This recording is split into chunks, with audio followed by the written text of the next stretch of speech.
Hi friends, welcome back to my YouTube channel. ನಂಗೆ ಗೊತ್ತಿಲ್ಲ, ಬೆಳಗ್ಗೆ ಎದ್ದಾಗಿಂದ ನಾನು ಹಂಗೆ ವಾಯ್ಸ್ ಕೊಟ್ಕೊಂಡು ವಿಡಿಯೋ ಮಾಡ್ಬೋದಾಗಿತ್ತು. ಬಟ್ ನಾನು ಏನಕ್ಕೆ ಸೈಲೆಂಟಾಗಿ ವಿಡಿಯೋ ಮಾಡ್ತಿದ್ದೀನಿ ಅಂತಲೇ ಅರ್ಥ ಆಗ್ತಿಲ್ಲ. ಇವಾಗ ರಿಯಲೈಸ್ ಆಗ್ತಿದೆ ಎರಡಕ್ಕೂ ನಾವು ಇನ್ಸ್ಟಾಗ್ರಾಮ್ಗೆ ಇದಕ್ಕೆ ಎರಡಕ್ಕೂ ವಾಯ್ಸ್ ಡಬ್ ಮಾಡೋದಕ್ಕಿಂತ ಹಿಂಗೆ ಡೈರೆಕ್ಟಾಗೆ ವಾಯ್ಸ್ ಕೊಡ್ಬೋದಲ್ಲ ಅಂತ ಇವಾಗ ಗೊತ್ತಾಗ್ತಿದೆ. ಸೊ ಅದಕ್ಕೆ ಇವಾಗ ಹಂಗೆ ಮಾತಾಡ್ಕೊಂಡೆ ವಿಡಿಯೋ ಮಾಡೋಣ ಯೂಟ್ಯೂಬ್ಗೆ ಅಂತ ಅಂದ್ಕೊಂಡಿದ್ದೀನಿ. ಸೊ ನೋಡೋಣ. ಮತ್ತು ಬೆಳಗ್ಗೆ ಎದ್ದುಬಿಟ್ಟು ಬಾದಾಮ್ ನೆನೆಸಿದ್ದೆ. ನನಗೂ ಪಾಪುಗೆ ಸುನಿಲ್ಗೂ 3 ಜನಕ್ಕೂ ನೆನೆಸಿದ್ದೀನಿ. ಸೊ ಎರಡೆರಡು ತಿನ್ನೋಣ ಅಂತ. ಇನ್ಮೇಲೆ ಆದರೂ ಒಂದು ಸ್ವಲ್ಪ ಅದೇ ಚಾಲೆಂಜ್ಗೋಸ್ಕರ ಆದರೂ ನನ್ನ ಮೇಲೆ ನಾನು ಕಾನ್ಸಂಟ್ರೇಟ್ ಮಾಡಿಕೊಂಡು ಸ್ವಲ್ಪ ಹೆಲ್ದಿಯಾಗಿರೋಣ ಅಂತ ಅಂದ್ಕೊಂಡಿದ್ದೀನಿ. ಸೊ ನೋಡೋಣ ಯಾವ ಥರ ಇರುತ್ತೆ ಅಂತ.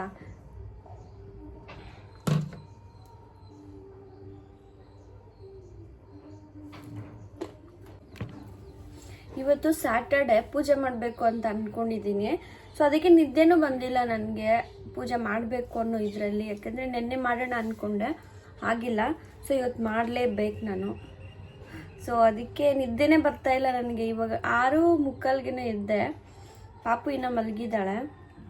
ಮತ್ತೆ ಮಲ್ಗೋಣ ಅಂದರೆ ನಿದ್ದೆನೇ ಬರ್ತಿಲ್ಲ ನನಗೆ.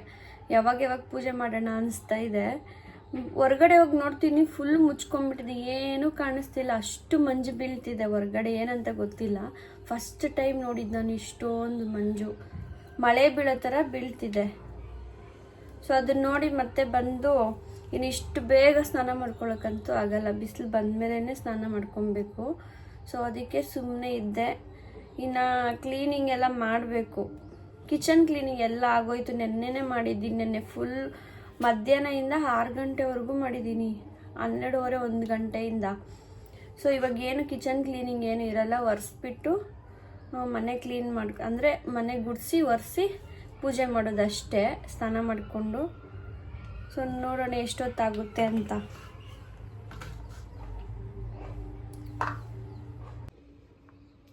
ನೈಟೇ ಇನ್ನು ಪೂಜೆ ಮಾಡಬೇಕಲ್ಲ, ಎಲ್ಲ ಕ್ಲೀನ್ ಮಾಡಿ ಇಟ್ಟಿದ್ದೆ ಕಿಚನ್ ಎಲ್ಲ. ಸೊ ನಮ್ಮ ಪಾಪು ಇನ್ನೂ ನಿದ್ದೆ ಮಾಡ್ತಿದೆ. ಇನ್ನು ಎದ್ದರೆ ಬಟ್ಟೆ ಎಲ್ಲ ಎತ್ತಿ ಅಂದರೆ ಹಾಸಿಗೆ ಎಲ್ಲ ಎತ್ತಬೇಕು. ನೋಡಿ, ಮಾತಾಡಿದ್ರು ಎದ್ಬಿಡ್ತಾಳೆ.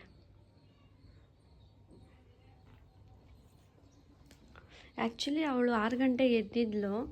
ಎದ್ಬಿಟ್ಟು ಆಮೇಲೆ ಮಲಗಿರೋದು. ಇನ್ನು ಡೈಪರ್ ಹಾಕಿರೋದು ನೋಡಿ ನೈಟೆಲ್ಲ ಹಾಕಿದ್ದೀನಿ ಅಂತ ಅಂದ್ಕೋಬೇಡಿ. ಬೆಳಿಗ್ಗೆ 6 ಗಂಟೆಗೆ ಎದ್ಲಲ್ಲ, ಆವಾಗ ಹಾಕಿದ್ದೀನಿ.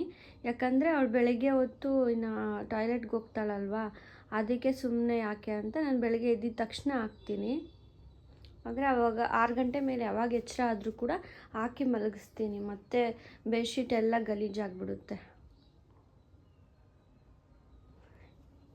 ಇನ್ನು ನಮ್ಮನೆ ಒಳಗಡೆ ಅಂತೂ ಚಳಿನೇ ಆಗಲ್ಲ, ತುಂಬ ಸೆಕೆ ಆಗುತ್ತೆ. ಹೊರ್ಗಡೆ ನೋಡಿದ್ರೆ ಮಳೆ ಬೀಳೋ ಥರ ಬೀಳ್ತಿದೆ ಮಂಜು. ಆದರೂ ಮನೇಲಿ ಸೆಕೆನೇ. ಅದಕ್ಕೆ ಬೆಡ್ಶೀಟ್ ಕೂಡ ಹಾಕಿಲ್ಲ ಅವಳ ಮೇಲೆ ನಾನು. ಇನ್ನು ತುಂಬ ಬೆಚ್ಚಗಿದ್ರೆ ಅವ್ರಿಗೆ ಜ್ವರ ಬರೋ ಥರನೂ ಆಗಿಬಿಡುತ್ತೆ. ಸೊ ಅದಕ್ಕೆ ಹಂಗೆ ಮಲಗಿಸಿದ್ದೀನಿ. ಹೊರಗಡೆ ಬಂದು ನೋಡಿದಾಗೆ ಗೊತ್ತಾಗಿದ್ದು ಇಷ್ಟೊಂದು ಮಂಜು ಬೀಳ್ತಿದೆ ಅಂತ. ಮಳೆ ಬೀಳೋ ಥರ ಬೀಳ್ತಾ ಇತ್ತು. ಇಷ್ಟು ಮಂಜು ಬೀಳ್ತಿದ್ರು. ಸುನೀಲ್ ಅವರು ಕ್ರಿಕೆಟ್ ಆಡೋಕ್ಕೆ ಹೋಗಿದ್ರು. ಸರಿ ಹೋಗಿ ಫೀಲ್ಡ್ ಹತ್ರ ನೋಡೋಣ ಅಂದರೆ ಏನೂ ಕಾಣಿಸ್ತಿರ್ಲಿಲ್ಲ. ಸೊ ಹಾಗೆ ನಾನು ನೈಟ್ ಬಟ್ಟೆ ಒಗೆದು ಒಣಗಾಕಿದ್ದೆ. ಅದು ಕೂಡ ನೋಡಿಕೊಂಡು ಹಂಗೆ ಬಂದುಬಿಟ್ಟೆ ಒಳಗಡೆ ಚಳಿ ಆಗ್ತಿತ್ತು ಅಂತ. ಇನ್ನು ಮನೆ ಒಳಗಡೆ ಬಂದು ನೋಡೋಷ್ಟೊತ್ತಿಗೆ ಪಾಪು ಕೂಡ ಎದ್ದಿದ್ಲು. ಅವಳು ಗುಡ್ ಮಾರ್ನಿಂಗ್ ಹೇಳಿ ಅವಳ ಜೊತೆ ಸ್ವಲ್ಪ ಹೊತ್ತು ಆಟ ಆಡಿಕೊಂಡು ಕ್ಲಾಪ್ ಮಾಡು ಅಂತೆಲ್ಲ ಹೇಳಿದಾಗ ಕ್ಲಾಪ್ ಮಾಡ್ಕೊಂಡಿದ್ಲು. ಬೆಳಗ್ಗೆನೇ ಅವಳನ್ನ ಖುಷಿಯಾಗಿ ಈ ಥರ ಒಂದು ಸ್ವಲ್ಪ ಹೊತ್ತು ಮಾತಾಡಿಸ್ಕೊಂಡು ಟೈಮ್ ಪಾಸ್ ಮಾಡಿದ್ರೆ ತುಂಬಾ ಚೆನ್ನಾಗಿ ಅನಿಸುತ್ತೆ ನನಗೆ ಕೂಡ. ಅವಳಿಗೂ ಖುಷಿಯಾಗಿರುತ್ತೆ. ಹಾಗೆ 8:30 9 o'clock ಆಯಿತು ಅಂತ ಅವಳಿಗೆ ನಾಷ್ಟ ಕೊಡೋಣ ಅಂತ ಹೋಗಿ ರವೆ ಮಾಡೋಣ ಅಂತ ಕಿಚನ್ಗೆ ಹೋದೆ. ಅವಳು ಕೂಡ ಬಂದು ನಾನು ಮಾಡ್ತೀನಿ ಏನಾದರೂ ಒಂದು ತೀಟೆ ಕೆಲಸ ಅಂತ ಬಂದು ಏನೋ ಒಂದು ಮಾಡ್ತಾ ಇರೋದು. ನಾನು ಕಿಚನಲ್ಲಿ ಇದ್ದೀನಿ ಅಂದರೆ ಅವಳು ಕಿಚನಲ್ಲೇ ಇರಬೇಕು. ಸೊ ನೋಡ್ತಿದ್ದೀರಲ್ಲ, ನಕ್ಕೊಂಡು ನನ್ನ ಹತ್ರ ನೈಸ್ ಮಾಡಿಕೊಂಡೆ ಕಿಚನ್ನಲ್ಲೇ ಏನಾದರೂ ಒಂದು ತೀಟೆ ಮಾಡ್ತಾನೆ ಇರ್ತಾಳೆ. ಹಾಗೆ ಅವಳಿಗೂ ಬಾದಾಮನ್ನ ನೆನೆಸಿದ್ನಲ್ಲ, ಅದು 2 ತಗೊಂಡು ಪೇಸ್ಟ್ ಮಾಡಿ ಅವಳಿಗೆ ತಿನ್ನಿಸಿ ಇನ್ನು ಹಾಸಿಗೆ ಎಲ್ಲ ಎತ್ತಿ ಹಾಕೋಷ್ಟೊತ್ತಿಗೆ ಇವಳೇ ಹೊರಗಡೆ ಹೋಗೋಕೆ ರೆಡಿ ಆಗಿಬಿಟ್ಲು. ಸೊ ನಾನು ಅದಕ್ಕೆ ಸರಿ ಅಂತ ಹಾಸಿಗೆ ಎಲ್ಲ ಎತ್ತಿ ಬಟ್ಟೆ ಎಲ್ಲ ಮರ್ಚಿಟ್ಬಿಟ್ಟು ಸರಿ ಬಿಸಿಲಿಗೆ ಹೋಗಿ ಬಂದು ಆಮೇಲೆ ಏನಾದರೂ ಮಾಡ್ಕೊಳ್ಳೋಣ ಕೆಲಸ ಅಂತ ಅವಳನ್ನ ಎತ್ಕೊಂಡು ಹೋಗ್ತಿದ್ದೀನಿ. ನಾನು ಹೋಗೋಕ್ಕಿಂತ ಮುಂಚೆನೇ ನೋಡಿ ಹೆಂಗೆ ಓಡ್ತಿದ್ದಾಳೆ ಅಂತ. ಸ್ವಲ್ಪ ಯಾಮಾರಿದ್ರು ಕೂಡ ಹೋಗಿ ಟೆರೆಸ್ಗೆ ಹೋಗ್ಬಿಡ್ತಾಳೆ. ಇನ್ನು ಬೆಳಗ್ಗೆನೇ ಬರೋ ಬಿಸಿಲಿಗೆ ಮಕ್ಕಳನ್ನ ಕರ್ಕೊಂಡು ಹೋಗೋದ್ರಿಂದ ಅವ್ರಿಗೆ ವಿಟಮಿನ್ ಡಿ ಕೂಡ ಸಿಗುತ್ತೆ, ತುಂಬಾ ಒಳ್ಳೆಯದು. ಇನ್ನು ಆ ಬಿಸಿಲಲ್ಲಿ ಸ್ವಲ್ಪ ಹೊತ್ತು ಟೈಮ್ ಪಾಸ್ ಮಾಡಿಕೊಂಡು ಮತ್ತೆ ಒಳಗಡೆ ಬಂದ್ವಿ. ಇನ್ನು ಹಾಯ್ ಮಾಡಮ್ಮ, ಹಾಯ್ ಫ್ರೆಂಡ್ಸ್ ಅಂತ ಹೇಳು ಅಂದರೆ ಅವಳು ಕೂಡ ಹಾಯ್ ಮಾಡ್ತಾ ಇದ್ಲು. ಸೊ ಹಾಗೆ ಅವಳನ್ನ ಎತ್ಕೊಂಡು ಸ್ವಲ್ಪ ಹೊತ್ತು ಟೈಮ್ ಪಾಸ್ ಮಾಡಿದ್ರೆ, ಹಾಗೆ ನಾನು ನಾಷ್ಟ ಕೂಡ ಇನ್ನೂ ರೆಡಿ ಮಾಡಿರಲಿಲ್ಲ. ಸುನಿಲ್ ಬರೋದು ಲೇಟು ಅಂತ ಕ್ರಿಕೆಟ್ಗೆ ಹೋಗಿದ್ನಲ್ಲ, ಸೊ ಲೇಟ್ ಅಂದ್ಬಿಟ್ಟು ಒಂದು ಸ್ವಲ್ಪ ಕಲ್ಲಂಗಡಿ ಹಣ್ಣು ಕಟ್ ಮಾಡಿಕೊಂಡು ತಿಂದೆ. ಸರಿ, ಇನ್ನು ಟೈಮ್ ಹೆಂಗೋಗುತ್ತೆ ಅಂತಲೇ ಗೊತ್ತಾಗಲ್ಲ, ಸ್ವಲ್ಪ ಬೇಗ ಕೆಲಸ ಮುಗಿಸ್ಕೊಳ್ಳೋಣ ಅಂತ ಅವಳನ್ನ ವಾಕರ್ಗೆ ಹಾಕಿ ಹಾಗೆ ಕಸ ಗುಡಿಸೋಣ ಅಂತ ಹಾಗೆ ಒಂದೆರಡು ಸಾಂಗ್ಸ್ ಕೇಳ್ಕೊಂಡು ಕೆಲಸ ಮಾಡೋದ್ರಲ್ಲಿರೋ ಮಜಾನೇ ಬೇರೆ ಅಲ್ವಾ. ಸೊ ಸಾಂಗ್ಸ್ ಹಾಕಿ ಮತ್ತು ಅವಳು ಆಟ ಆಡ್ತಾ ಇದ್ಲಲ್ಲ, ಸೊ ಆಟ ಆಡ್ಕೊಂಡಿರಲಿ ಅಂತ ಬೇಗ ಬೇಗ ಕಸ ಗುಡಿಸ್ಕೊಂಡು ಬರ್ತಿದ್ದೆ. ಇನ್ನು ಮಕ್ಕಳು ಚಿಕ್ಕ ಮಕ್ಳಿರೋ ಅಂಥವ್ರ ಮನೇಲಿ ಬೆಳಗ್ಗೆನೇ ಪೂಜೆ ಮಾಡಬೇಕು ಅಂದರೆ ಯಾರಾದರೂ ಪಾಪುನ ಎತ್ಕೊಳ್ಳೋರು ಇರಬೇಕು, ಇಲ್ಲಾಂದರೆ ತುಂಬಾ ಕಷ್ಟ ಆಗುತ್ತೆ. ಅವ್ರನ್ನ ಇಟ್ಕೊಂಡು ನಾವು ಕೆಲಸ ಎಲ್ಲ ಮಾಡಿಕೊಂಡು ಬೆಳಗ್ಗೆನೇ ಪೂಜೆ ಮಾಡೋದಕ್ಕಂತೂ ನಿಜವಾಗ್ಲೂ ಕಷ್ಟ. ಇನ್ನು ಅಷ್ಟೊತ್ತಿಗೆ ಸ್ನಾನ ಮಾಡೋದಕ್ಕೂ ಆಗಲ್ಲ, ಯಾಕೆ ಅಷ್ಟೆಲ್ಲ ರಿಸ್ಕ್ ತಗೋಬೇಕು ಅಂತ ನಿಧಾನಕ್ಕೆ ಮಾಡಿಕೊಂಡು ಈವ್ನಿಂಗ್ ಪೂಜೆ ಮಾಡೋದೇ ಬೆಟರ್ ಅಂತ ನನಗನ್ನಿಸ್ತು. ಅದಕ್ಕೆ ನಿಧಾನಕ್ಕೆ ಎಲ್ಲ ಕೆಲಸ ಮಾಡಿಕೊಂಡು ಮಗುನ ನೋಡಿಕೊಂಡು ಸಾಯಂಕಾಲ ನೆಮ್ಮದಿಯಾಗಿ ಪೂಜೆ ಮಾಡ್ಬೋದು ಅಂತ ಎಲ್ಲ ನಿಧಾನಕ್ಕೆ ಕೆಲಸ ಮಾಡ್ಕೋತಾ ಇದ್ದೀನಿ. ಇನ್ನು ಆಲ್ರೆಡಿ ಅವಳಿಗೆ ವಾಕರಲ್ಲಿ ಸಾಕಾಗೋಯ್ತು, ಅಳ್ತಿದ್ದಾಳೆ ಎತ್ಕೋ ಅಂತ. ಇನ್ನು ಕೆಳಗಡೆ ಬಿಟ್ಟರೆ ಕಸ ಎಲ್ಲ ಬಂದು ಕೈಯಲ್ಲೆಲ್ಲ ಇನ್ನು ಇದು ಮಾಡಿಬಿಡ್ತಾಳೆ, ತಿಂತಾಳೆ ಏನಾದರೂ ಸಿಕ್ಕಿದ್ರೆ ಅಂತ ಅದ್ರಲ್ಲಿ ಹಾಕಿದ್ದೀನಿ ಅಷ್ಟೇ. ಒಂದೆರಡು ಫೇವ್ರೆಟ್ ಸಾಂಗ್ ಅಂತ ಅವಳಿಗೂ ಕೂಡ ಇದೆ, ಆ ಸಾಂಗ್ಸ್ನ ಇಟ್ಟರೆ ಸೈಲೆಂಟಾಗಿರ್ತಾಳೆ. ಇನ್ನು ಕಲ್ಲಂಗಡಿ ಹಣ್ಣು ಎಲ್ಲ ಕಟ್ ಮಾಡಿದ್ನಲ್ಲ, ಅದನ್ನು ಎಲ್ಲ ಡಸ್ಟ್ಬಿನ್ಗೆ ಹಾಕಿ ಎಲ್ಲ ಇದ್ದಿದ್ದು ಕಲ್ಲಂಗಡಿ ಹಣ್ಣು ಕಟ್ ಮಾಡಿ ಸುನಿಲ್ ಬರೋಷ್ಟೊತ್ತಿಗೆ ಕಟ್ ಮಾಡಿ ಇಡೋಣ. ಮತ್ತು ಬಾದಾಮ್ ಕೂಡ ಸಿಪ್ಪೆ ತೆಗೆದು ಇಡೋಣ, ಇನ್ನೇನು ಬರ್ತಾನೆ ಬಿಸಿಲಲ್ಲಿ ಹಾಡ್ಕೊಂಡು ಅಂತ ಎಲ್ಲ ಕಟ್ ಮಾಡಿ ಇಟ್ಟಿದ್ದೆ. ಇನ್ನೇನು ಬಿಸಿಲು ಕಾಲ ಶುರುವೇ ಆಗೋಯ್ತು. ಇನ್ಮೇಲೆ ನಾವು ಕಲ್ಲಂಗಡಿ ಹಣ್ಣು, ಎಳ್ನೀರು ಮತ್ತು ನೀರು ಕೂಡ ಜಾಸ್ತಿ ಕುಡಿಬೇಕು. ಎಷ್ಟೇ ಕುಡಿದ್ರೂ ಕೂಡ ನೀರು ಕಮ್ಮಿನೇ. ಮತ್ತು ಕಲ್ಲಂಗಡಿ ಹಣ್ಣು ಈ ಥರ ಎಲ್ಲ ತಿನ್ನೋದ್ರಿಂದ ಸ್ವಲ್ಪ ಆದರೂ ನಾವು ಹೀಟ್ನ ಕಂಟ್ರೋಲ್ ಮಾಡ್ಕೋಬೋದು.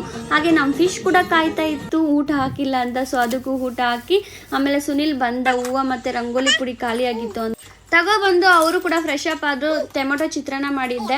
ತಿನ್ನೋಷ್ಟೊತ್ತಿಗೆ ನಮ್ಮ ಪಾಪು ಎಲ್ಲ ಕಿತ್ತು ಮತ್ತೆ ಮನೆ ಫುಲ್ ಕಸ ಮಾಡಿದ್ಲು. ಅದಾದಮೇಲೆ ಅವಳು ನಿದ್ದೆನೇ ಮಾಡಿಬಿಟ್ಲು. ನಿದ್ದೆ ಮಾಡಿದ್ದಾಳೆ ಅಂದ್ಬಿಟ್ಟು ಬಟ್ಟೆ ಒಣಗಿತ್ತು, ಫುಲ್ ಬಿಸಿಲಲ್ವಾ, ಎಷ್ಟು ಒಂದು ಹಾಫ್ ಆನ್ ಅವರ್ ಕೂಡ ಬೇಕಾಗಿಲ್ಲ, ಬೇಗ ಒಣಗೋಗುತ್ತೆ ವಾಷಿಂಗ್ ಮಿಷಿನ್ಗೆ ಹಾಕೋದಲ್ವಾ. ಸೊ ಹೋಗಿ ಮಡಚಿ ಅಲ್ಲೇ ಮಡಚಿ ತೊಗೊಬಂದ್ಬಿಡ್ತೀನಿ. ನನ್ನ ಬಟ್ಟೆ ಮನೆಗೆ ತಗೊಬಂದು ಮಡಚೋದಕ್ಕೆ ನಂಗೆ ಇಷ್ಟನೇ ಆಗಲ್ಲ. ಅದಾದಮೇಲೆ 12 ಗಂಟೆ ಹಂಗೆ ಅವಳಿಗೆ ಮೊಸರನ್ನ ಕೊಡ್ತಾಯಿದ್ದೀನಿ, ಗಟ್ಟಿ ಮೊಸರನ್ನ ಕೊಡ್ತಾಯಿದ್ದೀನಿ.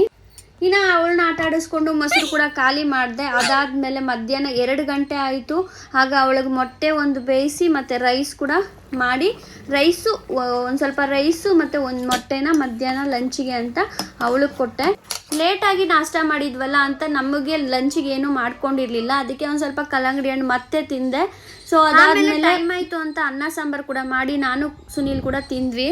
ಇನ್ನು ಬಿಸಿಲು ಜಾಸ್ತಿ ಇರೋವಾಗೇ ಪಾಪುಗೆ ತಲೆಗೆ ಸ್ನಾನ ಮಾಡಿಸಿ ಅವಳನ್ನು ಕೂಡ ಮಲಗಿಸಿ ನಾನು ಎಲ್ಲ ಕೆಲಸಗಳನ್ನೂ ಮುಗಿಸ್ಕೊಂಡೆ. ಮನೆ ಕ್ಲೀನ್ ಆಗಿದ್ದು ಎಲ್ಲ ಆಯಿತು. ಹೋಗಿ ನಾನು ಸ್ನಾನ ಮಾಡ್ಕೊಬಂದು ರೆಡಿ ಆದೆ. ರೆಡಿ ಆಗೋಷ್ಟೊತ್ತಿಗೆ ಮತ್ತೆ ಎದ್ಬಿಟ್ಟಿದ್ಲು. ಅವಳನ್ನ ಎತ್ಕೊಂಡು ಸ್ವಲ್ಪ ಹೊತ್ತು ಆಟ ಆಡಿಸ್ಕೊಂಡು ಅದಾದಮೇಲೆ ಒಂದು ಪ್ರಮೋಷನ್ ಇತ್ತು ಅಂತ ಶೂಟ್ ಮಾಡಬೇಕು ಅಂತ ಪ್ಲ್ಯಾನ್ ಮಾಡ್ತಿರ್ಬೇಕಂದ್ರೆ ಮತ್ತೆ ಎಲ್ಲ ಚೆಲ್ಲಿ ಮನೆ ಫುಲ್ ನೋಡ್ತಿರ್ಬೋದಲ್ಲ ಎಷ್ಟು ಚೆನ್ನಾಗಿತ್ತು, ಎಷ್ಟು ಬೇಗ ಹಿಂಗೆ ಮಾಡಿಟ್ಟಿದ್ದಾಳೆ ಅಂತ. ಇನ್ನು ಪ್ರಮೋಷನ್ ವಿಡಿಯೋ ಮಾಡಿಕೊಂಡು ಆಮೇಲೆ 6 ಗಂಟೆಗೆ ಪೂಜೆ ಮಾಡಿ ಅವಳ ಜೊತೆ ರೀಲ್ಸ್ ಮಾಡಿ, ಇನ್ನು ಸಾಯಂಕಾಲ ಪಾಪ ಅವಳಿಗೆ ಏನು ಸ್ನ್ಯಾಕ್ಸ್ ಕೊಟ್ಟಿಲ್ಲ ಅಂತ 2 ಬನಾನ ತಗೊಂಡೆ, ನನಗೊಂದು ಅವಳಿಗೊಂದು, ಅದು ಕೂಡ ತಿನ್ನಿಸ್ದೆ.